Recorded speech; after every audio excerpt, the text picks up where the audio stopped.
Thank you. Welcome to Build. I'm your host, Ricky Camilleri. As a producer, director, and actor, David Schwimmer is easily one of the most recognizable faces in television history. And today he's using that recognition to partner with producer, director, writer, and creator Sigal Avin, the Ad Council, Milk Studios, the Rape, Abuse, and Incest National Network, and the National Women's Law Center to present the #That'sHarassment campaign.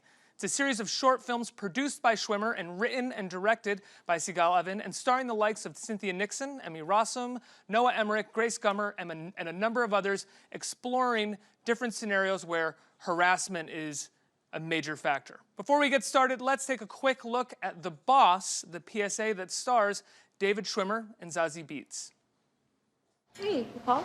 Yeah, thank you. I can't find the McGinnis file. I keep losing it. I mean, I don't know. Is it me? No, I don't know. Hold on. Don't be silly. Oh, that's weird. Right? It keeps disappearing. Okay, hold on. We're gonna find it. Just give me 1 second.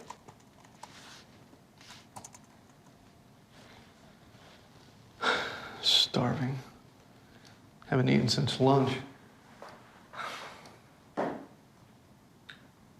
Here it is. Where? I'm just gonna drag it to your desktop for now. What? It was in the damages file. It didn't have its own file like the rest of the families in the lawsuit. But I'm just gonna organize this tomorrow. Thank you. Yeah. That would be great. Yeah.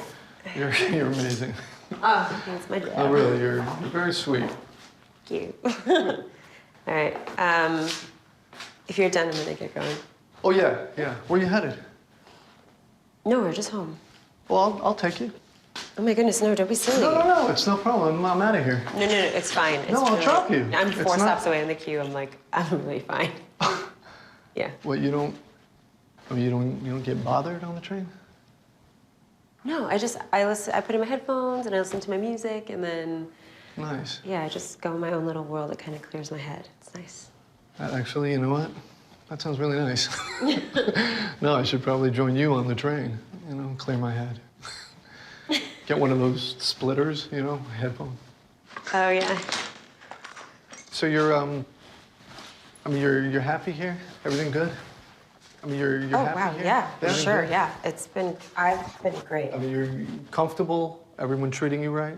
Yeah, everybody's been just great. I feel really lucky to be here, Good. so, yeah. Well, I'm really glad we chose you. Me too. Even though, there was, a contingency that were like, they wanted someone older with more experience. It's a big responsibility. Oh, it's huge. I know, it's huge. And the salary. Oh my god, yes. Right? I was about to move in with my parents, and right before, so this saved me. So, yeah. Well, I'm glad to hear that.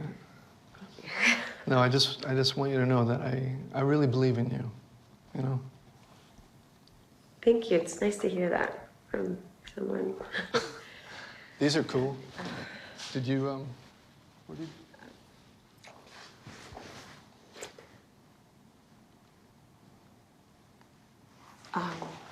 What? I'm sorry, I have a boyfriend. No, that's okay. I'm married. I was just trying to show you how much I appreciate you, I do. Yeah. I do, I really do. I just don't know if I'm kind of comfortable. Oh, okay. Yeah. I'm sorry. It's okay. No, I don't want to make you uncomfortable. No, That's not my style. I know, it's fine. So I'm gonna go. I can see it's not fine. You're not fine. Listen, I want things to be comfortable between us, No, okay? it's okay. No, I feel know. it's not. I feel it's not okay, and I really am sorry. I want to make it okay.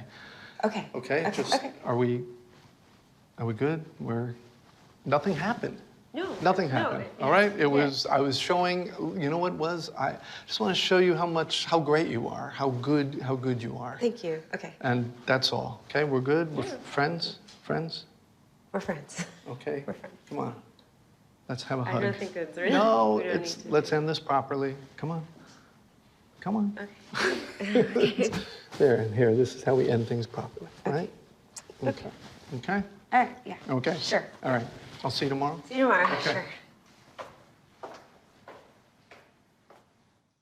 Everybody, please welcome producer David Schwimmer and writer-director Sigal Avin.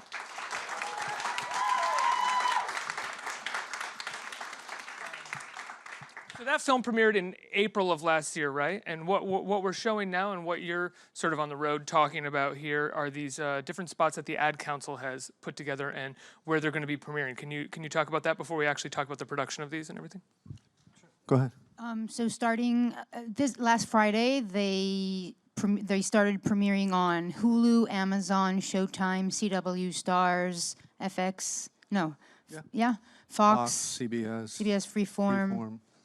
And today they start airing in the New York yellow taxi cabs for 2018. So that's very exciting. Yeah, they're all written and directed by Sigal, and I helped produce them along with Mazdak Rossi of Milk Studios and with Sigal. And originally, we released these 6 short films. They're all about 3 to 5 minutes long. We released them in April. And they got some good play, mostly on our official Facebook page. That's Harassment. But really with everything that came to light since October, with all the scandals and revelations, the cascade of revelations that have happened since October, we felt really strongly that we had to re-release them. And we decided to cut down the films also to 10, 20, and 30-second PSAs. And in addition to that, we added a card at the end of every film and every PSA with the hotline, the help hotline for victims and bystanders through RAIN, their national hotline for immediate help. And we partnered with the NWLC, which is the National Women's Law Center. And with their help, they created an amazing resource, like a digital toolkit that every employer and every company can download for free on their website, which is basically 10 steps every employer can take to create a safer workplace and prevent sexual harassment. So in April of 2017, what prompted you to make these films at that time? Since it was prior to the cascade of allegations, obviously workplace harassment and sexual harassment, was existing long before October of 2017, but it definitely wasn't this sort of national topic. So what prompted you to create these? I created them first in Israel. They launched in December 2016. And I created them after reading about sexual harassment kind of every other day. It was Trump here in the States. It was the former president in Israel. It was actors in both Israel and the States getting rewards even though women were complaining about sexual harassment. And that really annoyed me, and I wanted to figure out what sexual harassment was, and because we were just reading about it and hearing about it, but you never got to see it, and then that's how the films came to be. They went viral like in a couple of hours after they aired in Israel, and that's when I called David. He's the first person I thought about when I tried to think who can make these happen in the States, and I sent him the films, and David immediately said, I have to do this here. Yeah. Also, should be said that one of the films is based on an incident that happened to Sigal. So she was a victim of sexual harassment at a much younger age, and the film called The Actor, in which a man played by the amazing, great friend of mine, an actor, Noah Emmerich, takes his penis out when he's on set working with an assistant costume designer or dresser. And a similar incident happened to Sigal when she was a young playwright. So that was the first film that kind of came to her, and some of the dialogue is verbatim from that experience she had. David, there's a personal thing with you in these films as well, right? I think you've said that your mother was sexually harassed. I mean, as well. every woman I know pretty much has been sexually harassed. I mean, let's be honest. My mother, as a young lawyer growing up, was constantly harassed and victim of discrimination and chauvinism and sexism. My sister, when she entered the workforce, former girlfriends, pretty much every colleague and friend of mine. You know, in fact, when we made these short films, the majority of the crew were women. And unsolicited, every single woman on the crew came forward saying, you know, this reminds me of what happened to me.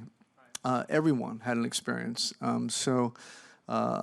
Unfortunately, it's incredibly prevalent. And we also want to acknowledge that it happens to men. Of course it happens to men. And while we don't dramatize any incidents where men are the victims, we also just want to acknowledge that it happens to everyone, indiscriminate of gender.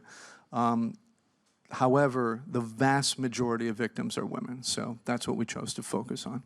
Sigal, talk about the spectrum of harassment that I think all 6 films depict. You have an incident like we see with David in that scene, which is a very clear form of harassment. He's inappropriate touching, he's kissing, and at the same time, he's really sort of manipulating his power over her by mentioning her salary before he really goes into it. But we also have I think a really powerful short film with Bobby Cannavale where he plays a photographer, and you open it up and everybody is watching this young woman essentially be told to touch herself while she's getting photographed. Now, a lot of people, I think, wouldn't recognize that or know that to be harassment. Can you talk about choosing that story? All of the stories are based on real incidents, so they all happened to I forgot. Yeah. to real people. And what's funny is that a lot of stories have happened to a lot of women. I mean, when that actor exposed himself to me, I was kind of surprised years later when I heard that other women had that experience, because it was something that I thought just happened to me. It's not something that you think happens to so many women. And I guess what was important in each story after getting the stories was that in sexual harassment and in these power imbalancements, that they both need something from each other. If it's the boss, she needs the job. She talks about the fact that she almost moved back to live with her parents. Or if it's the actor, she wants the video for her niece. Everybody needs something. It's based on a certain connection of give and take, which the predators take advantage of when they're using their power. I just want to add to the photographer film that you mentioned. There are some critical things in that, in particular, that have inspired a lot of debate and discussion, because for those of you who haven't seen it, the photographer never touches the young woman, the model, on set, but he does use language and coerces her in a way because of the power dynamic to touch herself while he's photographing her. And also, he instructs her to look at how aroused he is during the process. What we reveal at the very end of the film is that there are about 40 other people in the room while this is happening. And you know, sexual harassment doesn't have to involve actual physical contact. And obviously, so The actor doesn't have physical contact either. right. Yeah. And so some of the people in the room are also victims of sexual harassment. Some assistants on set, some PAs, some executives, anyone who doesn't want to be in that room at that time while his behavior is so inappropriate and where he's crossing the line is subject to sexual harassment. So it's been really interesting I've had some really interesting conversations with people that I would never have suspected call into question whether that short film actually represents sexual harassment. Well, I absolutely think it does, but what I do think is so fascinating about it is it's about that happens to be about this weird blurry line that artists generally, not just artists, but I think people who work in creative professions who may be harassers generally try to hide behind and say, well, that's part of the creative process. Right. That's part of my process. I was trying to get something out of my You're subject. being paid to be sexy. You're being paid. Look, if you don't like the job, just leave. Yeah, and so many cases, and this happens a lot to young actresses on set, especially when the film isn't covered by the unions or television show, that, you know, they're taken advantage of. They're asked to do nudity when they never, you know, knew that's what they were getting into. They sign things without having the resources, like a lawyer to you know, or an agent that's really looking out for their best interests. So before they know it, they're doing sex scenes in films, and in those scenes, some men take advantage of the situation. So, yeah, it's in the entertainment industry, it's incredibly prevalent. But we're hoping that the films really reach a much wider audience, and I personally Just stay in the Hollywood area. yeah, I mean that's Absolutely. Yeah. just a fraction of society, obviously. So Yeah, I want to move beyond that fraction of society for just a second, but I am curious. You did say it's prevalent in the entertainment industry, and one of the debates that I think I have with lots of people often is like, why is this prevalent in the entertainment industry? What is it about the creative world, or sort of I don't know if it's the lack of values, or certain values are sort of pushed aside because it's so hard to make it in the entertainment industry that once you reach a certain level of power, people feel like they have to kind of back off and allow a certain amount of indiscretion, if that's true, if that's what it feels like. I mean, I don't have the answer. I have some guesses as to why it's so prevalent. I think part of it is the nature of being a young actress or a young actor is that you're selling yourself and you're there to please and get the role. You know, that is the definition of your audition is unlike any other industry. You know, they don't ask you to you know, they don't ask certain things of you when you're, let's say, a young lawyer interviewing at a job, whereas when you're an actor or an actress in an audition, you're asked to do certain things that put you in a situation that are potentially much more vulnerable and where you can be exposed to certain things, predatory behavior, and be taken advantage of, because you're only going to get the job if you please them, and that dynamic is very different. So, yeah, do you want to field that question? I realized as I posed that to him, I was like, oh, actually, this happened to you, and you're the female, the woman on stage. She was a playwright, yeah. Yeah. Do you want to field that question a little bit? Why it seems to be, at least currently, prevalent and most talked about in the entertainment industry? Well, I think, first of all, the fact that the women in the film industry have power right now, and it's become like a whole community that are backing each other up, and these are powerful women who are coming forward, which I hope will give the power to other women who don't have as much power to talk and speak. I mean, and I think that the fact that we're just hearing about, you know, the Hollywood, there's so many other places.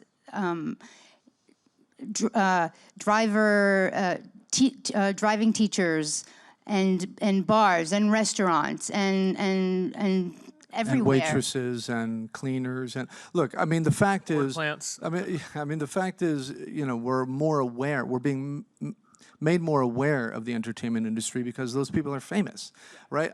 We are equally, if not more, interested in those people who are marginalized in society, either because of race or economic status or citizenship status.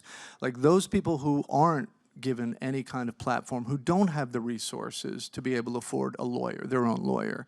You know, we're really hoping, and that's why we really applaud the city of New York to put these in cabs, you know, even cabs. We wish they were on buses, you know what I mean? Like we wish they were really being seen and because there's something about sexual harassment which until now there wasn't, until a couple of years there wasn't even a phrase for it. Like, I mean, you didn't know exactly. Sexual harassment was considered something much more harsh. That was kind of what I tried doing in the films, kind of capturing those moments in the room that nobody ever sees.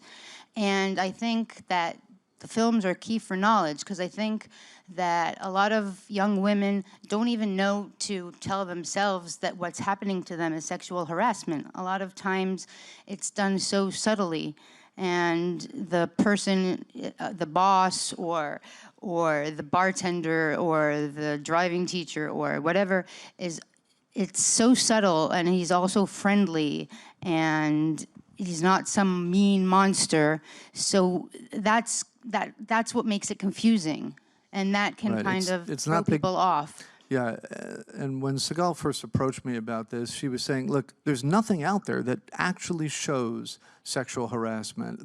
You always see the guy jumping out of the bushes, or unfortunately a date rape, situation, but you don't see sexual harassment. And we Googled it, we looked everywhere, like there's just nothing out there showing what it is. And the gray area that it can be. So So often, especially with something like The Boss, people will put up a defense that is like, well, he tried to kiss you, you said no, so what? And it's like, no, he should not try to kiss the woman that works for him. Like that shouldn't happen. That's what makes that harassment. Right. It's not a harassment because he continues, it's harassment because he even started doing that. Exactly. right. But those are moments, those are ambiguous moments that there was nothing visual to see. There was nothing visual. And then as a woman, sometimes even the doctor scene, there's a doctor scene that you can leave the doctor being a woman and you feel you were harassed, but you're not sure because he's the doctor. Maybe he was supposed to do that. Maybe I'm crazy. Am I going to do a scene right now and say something to my boss? And that becomes something women go through a lot. It's like, did that happen? Maybe I'm not supposed to say something. Maybe it's nothing. Maybe I'm just, and I think the fact that there's the films, we can all kind of look at the same color, I say. Like, it's not you have your yellow, I have my yellow. There's a certain yellow we can focus on, and now we can even argue about it, but we're looking at the same thing. Yeah, I mean, think about the doctor for a second, which I think in the last week has become even more relevant with the U.S. Olympic team and all those young women and all those gymnasts and all the parents who were present or put their trust in that doctor, right? I mean, doctors have a certain amount of immediate authority and trust that women automatically kind of give the doctor. And it wasn't until my mom actually saw the short film we made of the doctor, where Cynthia Nixon plays a woman who comes to see a new doctor complaining of really bad sinus headache, and before she knows it, she's having her breasts examined. Makes a lot of sense. So it wasn't Look, until I'm not a then. doc now, so- It wasn't until then that my mom revealed to me that she was sexually harassed by a doctor, and my sister was harassed by a different doctor. I had no idea until we had made the film. So I think it's a lot more prevalent than people suspect. Let's talk a little bit about the people that you got in these campaigns and how beautifully directed they are and how wonderful the writing is. Cynthia Nixon, honestly, the god Cynthia Nixon, she's so incredible. Can you talk about shooting that scene with her? Because that moment where her face gets turned and all of a sudden you see all of this sort of confusion and shame that's pouring over her is it's just so wonderfully articulate. Can you talk about that?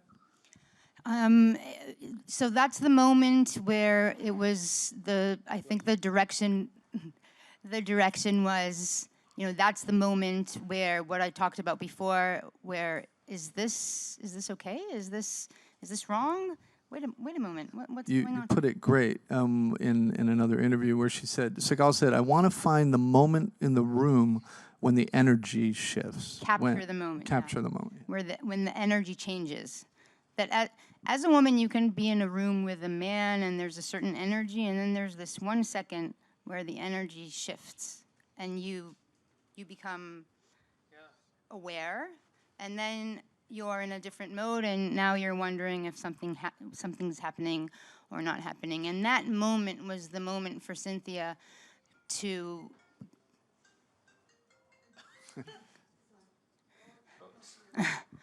It's okay. So that was the moment Cynthia was supposed to just process those thoughts, and that's what the camera captured. Well, also having him shift her head right at that moment as well is so... Power. Yeah, well, exactly. It's power on his part, but it attunes the audience very quickly into what's happening on her face. How did the two of you go about casting all of the campaigns? Well, we had to do it in a hurry because there was like a 7-week window from the moment Sigal sent me the material to look at until we had 7 weeks basically to cast and shoot these films. So I immediately reached out to all my buddies. I mean, frankly, 4 of the 5 other men are really good friends of mine for the last 10, 20 years. I reached out to a couple of casting director friends of mine as well for help with some of the women. It was really all hands on deck, just making calls furiously to see who was available, because to a person, everyone was receptive and interested and wanted to participate, but we were on such a tight deadline and schedule that a lot of people just weren't available. So, What was the why was it such a tight deadline? I just had another job I Gotcha. was going off to, and Sigal had a deadline too, so we had this window of 7 weeks. And we also felt that we wanted to. I made them very quickly in Israel. It was like it was 3 weeks from the moment I decided and the moment they were on air. And then that was the same thought, that it has to happen now. Something about something was bubbling, and kind of felt that the films have to go out. yeah. What made you decide to? I mean, how much do they differ, these ones, from the ones that you made in Israel? Are they essentially the same? In Israel, there were 5, and we adapted 4 of them almost completely, except for one that was an officer and a young soldier, which is very common in Israel, and there's a lot of harassment there. And instead of that one, we made the photographer and the co-worker, the bartender. Oh, right, the one with. So there's Grace Gummer and Joe Sikora. And were the ones in Israel as well done in one shot, and sort of having the actors kind of? Same thing, through the blinds and through the. And that came to mind when the first moment that I thought about how I'm going to make the films. My first thought was shooting like a story on Instagram, and like capturing something like voyeurism, and catching something in the background where you're not sure if you're watching something real or if I just happened to catch that. And then it kind of got bigger and bigger, but the style stayed, and I knew that it had to be like through something you're like a bug on the wall. And by the way, since you brought up casting, because I don't know if people will notice this or not, but I think without exception, the films are one take. Yeah. They're all one take, 3 to 5 minutes long. So you needed actors who could do that, which is a real skill, because you had one shot, and we only had about 3 hours to shoot each one. Even less with some. Yeah, so you need good writing and you need good actors, because when you're doing Great one direction. take from far away, it can feel really flat. I mean, that's how you make something not feel flat, is you start cutting up and you go close-ups and all these different things, where shooting it like this, the writing has to be really great, and the performers have to know exactly how to sort of like bring the audience along on that arc. How many times did you rehearse it? That many times, or were you just kind of? No, we didn't rehearse it too much. We had a couple didn't of have takes. time. We just started shooting. A couple of takes. They did get the scripts, of course, and everybody was really ready, and I think it was all there, kind of. The tension, I think it's built on the fact that you know something is going to happen, and you're kind of waiting for it, and everything is very subtle. So it's kind of, that's the uncomfortable part about it. So we do a take, and then, and Sigal would come and just make small adjustments and speak to each actor, either separately or together, and then we do another take. She'd do the same until we found one, at least one, that was like the one. So. And talk about playing the guy that you're playing. Yeah, I mean, it was. I think it's fun to play. It's kind of cathartic to be able to play a character like that, because I've seen these guys in action, and there's something about guys like that are lacking some form of self-awareness that, in terms of performance, is always slightly fun to tap into, I would imagine. Yeah, it is. So I just had a great time, and I'm a big fan of Zazie Beetz, who is in the scene with me. I love the show Atlanta. So luckily, she's with my agency. Again, a great connection. My agent, reached out to her, and she was an immediate yes. And we had fun. So. Yeah. And it was funny that all the men who were shooting this kind of instinctively went to something like a bit more aggressive. And I'd be, no, just be really nice. Be really, really nice, really great guy. Right, because as soon as you add that level of aggression, it almost feels like it's so specifically that person or evil. And they're evil to not. that They're not individual rather evil. than like a systemic, universal problem in a lot of ways. Exactly, yeah. It's much more Pervasive. I think, manipulative, yeah. Is that the word? pervasive. I got some words up here. Let's get some questions from our audience. What do we got? Hello. Thank you so much for bringing up this really important topic. As the age of transparency is really dominating our culture today, I just wanted to take this a step further and ask you for both of your opinions of how people who are trying to distance themselves from friends or even people they may have known and worked with by having the same allegation being put up against them, what do you think their job is in the industry or just in any other environment, whether it's corporate or anywhere else? How do you think they should deal with the issue if it is their friend or somebody else who has allegations against them? That's Part of the toolkit, That's no? it's a good question. If you're talking about, I think what you're asking is if you know someone, a friend of yours, is being accused of sexual harassment. Like what? Right now, a lot of people are being associated. Right. Look, I can't. I certainly, it's not my place to speak about any specific person or specific incident.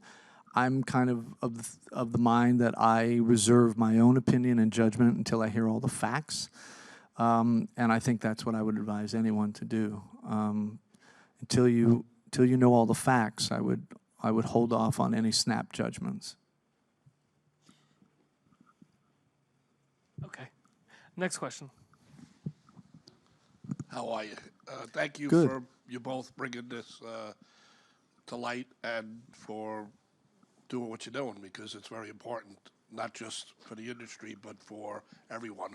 I've been blessed to be a part of sports entertainment for over 30 years, and you see a lot, you come across a lot, but a lot is just like pushed on the wayside. But thank you both for doing that. Now, on a lighter note, more directed to you, David. Obviously, you've had great successes in your career. What I'd like to know is, have there been any roles that you've either passed up on, or a role that you may want to go towards now that you've never done before? I mean, as I said, I had a good time kind of playing this kind of a guy. I mean, I'd love the opportunity of playing some kind of guy who abuses power. I think that would be interesting, because I think, unfortunately, that's happening quite a lot today. So, I think we have time for one more question. Hi. First off, Sigal, I love your Ramones shirt that you have on. Love that band. I typed my question down so I could get my thoughts clear. My question for you two is, with these PSAs that you have placed on TV and settings where sexual harassment occurs the most, like taxi cabs, are you in the process of taking these shorts to colleges where a lot of sexual harassment occurs? And for you, David, was it uncomfortable to take the role of someone in this short, especially since, even though this PSA was for a good cause? Thank you for the question. I hope these reach the colleges. They're very much needed. And I imagine the college students do have access to all the places that they're going to be airing right now.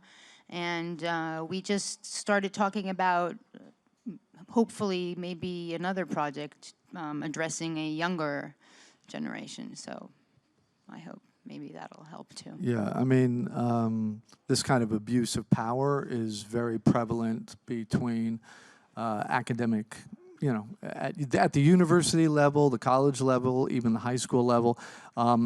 The strict definition of sexual harassment may be different state to state and depending on the setting, but abuse of power is everywhere, and especially at university level. So yeah, we're hoping students and universities and colleges pick up. And look, we're happy for anyone to use the films for training purposes, and we've actually worked with the NWLC to generate a discussion guide to go along with the 6 films.